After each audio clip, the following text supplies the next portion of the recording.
What's going on, everyone? Welcome back to T3G. My name is Dollyboard, and today we're going into an in-depth review of the Insta360 Go 2. Whatever it is that you do, do the damn thing. Right out the gate, I will say this is one of the most fun cameras I've had the pleasure of using. I'm going to go into all the details of the camera, from the nittiest grittiest to the biggest features it has, and we're just going to go into whether this is worth spending the money. $299 is the price point for this thing. You can get it on sale a little bit here and there, but $299 is the price point at which this thing sits, and that is on the high end of what I would consider to be kind of our niche here on this channel. And what we talk about is saving money and doing production at a lower cost. $300 is a lot of money. $300 is the most expensive thing we're going to be reviewing on this channel for quite a while, because, well, it's $300 and you don't just come across $300 all the time. Right out the gate, I want to talk about some physical specifications. The camera itself coming in under 27 grams and 1 ounce. I think this is probably the lightest camera you're going to be able to get that has any kind of reasonable quality. The lens has a roughly 11.25 millimeter focal length, and it sits at a 2.2 f-stop. So not the greatest thing in the world for nighttime, but really not bad. It can, of course, take photos and video, and I'm gonna throw some specs up here for photos. They are really good, and they come in basically raw quality. Each photo does take 2 images, one in the INSP format, which is unique to the camera itself, to Insta hardware, and you can use the app to export it into a JPEG, and in the DNG format, which is another raw format, which you can edit in any other software such as Photoshop. Tons of options for video as well. I've got those specs on screen right now, and we've got normal shooting modes have up to 50 frames per second. The slow motion shoots at 120 frames, but that does go down to a limit of 1080p. So a bit of a balancing act there. But I will say overall, as long as it's well lit, the quality on this thing has been superb. And the fact that it's magnetic allows you to put it in some really interesting places and get some really cool shots. The camera itself has the single button and single LED, and you can control both through the app. You can turn the LED off if you want to be undetected when you're recording. Of course, check your local regulations for that. That is not always legal, so make sure that you're covering your bases on that. And the button can be programmed with all of the things you see on the screen. You can change how long it records by default. You can change what kind of photo it takes by default. So big fan of that, because being able to customize your hardware to do what you need it to do is super important. The camera currently has a 32 gig or 64 gig option. I have the 32 gig. I bought it right literally like a week before the 64 gig option came out. So it is what it is. But honestly, I've vlogged full days with it and not run out of space. Only if I record a whole day and then go into the next day, halfway through the day, I'm like, oh man, I'm out of space. But even then, you can just transfer to your phone and move on with your life. The battery on it has been pretty solid. I get about 30 minutes in normal recording, and the actual case has additional battery charge, so it will charge the camera and you can record while it's in there. I will say, depending on the temperature where you're at, that is going to be a huge factor as to how long the battery lasts. The camera does get very hot for longer recording sessions. I have found that when magnetically attaching it to something metal, you are going to get a little bit longer time, because then the metal acts as a heat dissipator, which is nice. But if it is in this case specifically, because it is all plastic and it all pretty much retains heat pretty well, I rarely get a 30-minute record out of this case, just because, like I said, the plastic really retains heat. Now, if you are recording on the go, you have the option to have your clips go super short if it does turn off. So let's say you set it to a 5-minute recording. Once that 5 minutes is up, it will stop, it will save, and then eventually, roughly about 30 seconds later, it will just turn off. That time frame, mind you, is also customizable. So if you want it to stay on longer, you have that option. The camera itself is waterproof as long as the lens protector is properly screwed on tight. The lens protector is removable. It is easily removable, replaceable, and that is a point of weakness. So if it is not properly tightened, that is not going to be water sealed. If you take it off for fun, just to look at it or to replace it, make sure that you are tightening that properly so that you do retain that water seal. The battery case, on the other hand, is not water sealed. So if you do dip your camera into water for a shot, make sure it's dry before you put it back in the case, because that could cause issues. I've said before and many times, and will continue to do so, electronics and water do not mix. Now, speaking of the case, we do have two buttons on here. We have a record button as well as a mode switch button. And with those two buttons, you can pretty much do anything you can from the app. You can change the field of view, you can change what mode you're shooting in, you can change what quality you're shooting in. You can do everything, anything that the app can do without being connected to your phone. You will charge through the battery case. That does take a USB-C. Plus, it does have a 1/4-20 hole in case you do want to mount it and record. That is my last resort personally, because it's kind of like weirdly positioned, so not my favorite, but in a pinch, it's there. The next thing I'm going to be covering here is the connection options. We have a couple things to kind of note in this area. You have the option to connect to your phone via Wi-Fi / Bluetooth. I say / because it kind of connects to both, and it does kick you off any other networks that you are connected to. So if you do not have mobile data, you will not have internet access while you're connected to the camera. If you do end up transferring from your camera to your phone for editing or for storage, I do want to point out that you will have a different day and time on your phone copy. What's happening is that you're creating a copy of these files on your phone, and it is assigning it the day and time that they're being copied, not the day and time they were created. This can be resolved by simply manually transferring to a computer via USB. Additionally, I do want to point out that you do want to connect the camera to your phone every couple days or so, if just for maintenance, or if you're not going to be continuously using it like myself and just want to hold on to it for like ski trips or other action adventure kind of stuff. Make sure you connect to your device before you start recording. Reason being is it doesn't understand the passage of time if it's turned off for too long. If it does not connect to the app, it doesn't update the day. So there have been times when I'll record and turn it off for a day and use my phone to vlog, and then 2 days later I look at it and it's still on 2 days ago. So something to keep in mind if you are big into file organization like myself and you're looking for a specific daytime, that kind of thing. I was looking at the files from this thing for a few days and I was like, why does it think that it's yesterday? Like, it's a day and a half, like a day and 4 hours, you know, late. And I realized that once I connected to the phone, it was able to update. So I don't know if there just isn't something internal, like there's no backup battery for the date and time. Like there's something about it that just doesn't retain that information, and it doesn't understand the passage of time. So for maintenance sake, make sure you connect to your app before you record, just to get that information updated.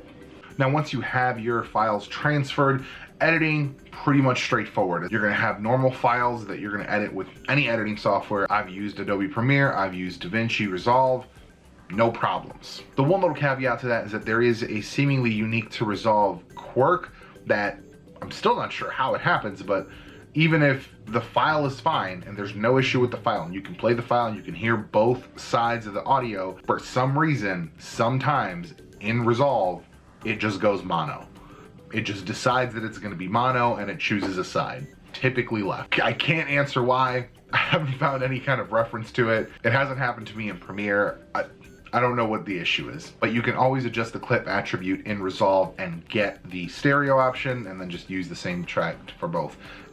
Like I said, it's a weird little glitch. Not sure why it happens, because I've had situations where I'm editing, it's stereo, something happens, and then all of the clips are automatically mono for some reason. No idea why or how it happens. Now, if you record in Pro Video or Timelapse, I believe, you are gonna see a circular video file on your computer. That is by design. What happens is that those files can actually be edited after the fact. So with Pro Video on the Insta360 Go, in the app or in the desktop application, you can actually adjust things like field of view, turning on and off the flow state stabilization, and even change the aspect ratio in post. So Pro Video is very cool once you start playing around with all the tools. I will say, manually zooming in Pro Video, you do not get the same quality. So if you're gonna edit it, definitely edit it in the Insta360 app first and then move it into your other app. Trust me on that, you don't wanna see that much green in your life. And now finally, we're gonna get into quality, right? We're gonna see exactly what the quality is of this thing, and we're just gonna get right into it with some real life examples. That's what we like to do here. I know I'm indoors, but it is freezing outside, so I didn't want to do all of this outside, but we are going to move this outdoors so you guys can see the quality of this camera, the quality of the audio, everything. Let's go. All right, here we are outdoors. Try to catch this before any airplanes show up. We got a bit of a wind situation happening, and it is in the case, so I wanted to give you all those caveats so you can kind of judge the quality of the audio. I think the audio is fantastic. That's how much wind we have going on. That's the direction the wind's coming from. Brace it up against the arm here. That's funny. I think the audio on this thing is fantastic. I've had no issues with it pretty much in any situation. It kind of like maxes out at a certain volume, so even if I'm blasting the music in the car, like it's still not blown out. Like I can actually still hear myself talk, or if I'm singing along with the music, I can hear myself. So I think, God, that is how windy it is, folks. Yeah, so I think the audio is fantastic, top notch. Probably the best I've heard in an action camera. We are here, I would say, still pretty well lit. The sun is right there in my eyeball. That's why I have the sunglasses on. I think the video quality is really solid, especially when it's well lit. I think even in low light, it gets really good. And I'd say I think I'm probably pretty well lit, but I don't know. We'll see. We'll see what happens. I'm gonna do a couple little tricks here to see what we get out of it, and just gonna go back to the house because, well, that mostly that. Now, one of the best things about this is that it is not slow-mo. It's not like forced slow-mo like a lot of cameras have. This has just the option to record in 120 frames per second. Now it is only at 1080p like I mentioned, but it allows you to speed ramp like so.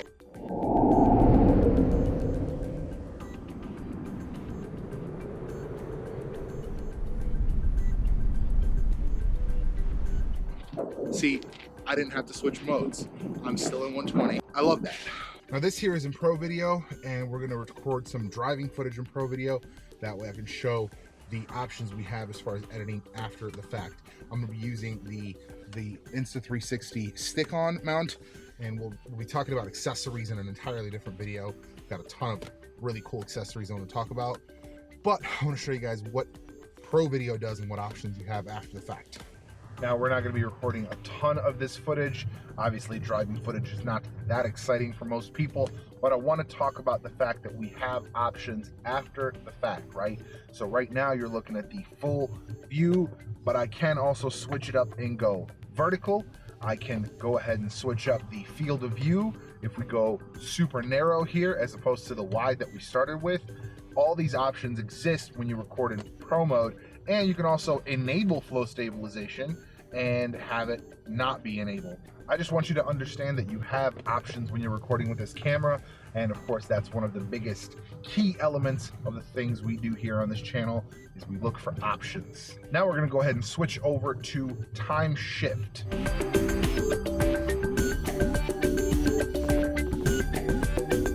And now let's get some nighttime driving footage real quick.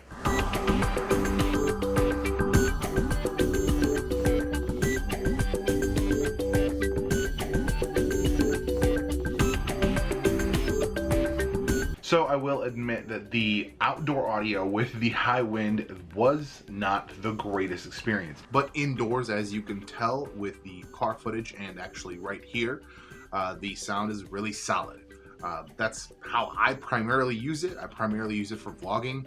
I'm not outside a ton with it, especially when it's windy. Also, it was like really, really windy the other day. It is winter after all, but with it being just the one microphone on top of the unit, it is kind of difficult to manage, especially if you're outdoors, right? I still stand by what I said. I think it's still one of the best audios on an action camera that I've heard, especially for my uses. It's been fantastic. It has a really, really wide range. It does a really good job of being selective for your voice. So if you're close up, it's listening to you. And if you're far away, you can actually turn it up and you can hear yourself even if you're not right in front of it. In the app itself, there are options to control voice focus or action focus, so that's really nice for post work. Overall, I think it's a solid audio experience. The difference between TimeShift and Timelapse, Timelapse does seem to be more of the traditional, like real time-lapse where you take multiple photos, and with that you have the options of when to take the photos at how many intervals, whereas the TimeShift is just sped up video. Both happen in-app, and it takes care of everything for you, so there's nothing you need to deal with. And the really nice thing is, by default in the time lapse, it does enable flow state stabilization, and you saw the difference if you turn that off in post, which again, the desktop app and or the phone app both give you a ton of options for post work. The night driving footage, I think, is where it suffers the most, but I think most cameras do, most action cameras especially.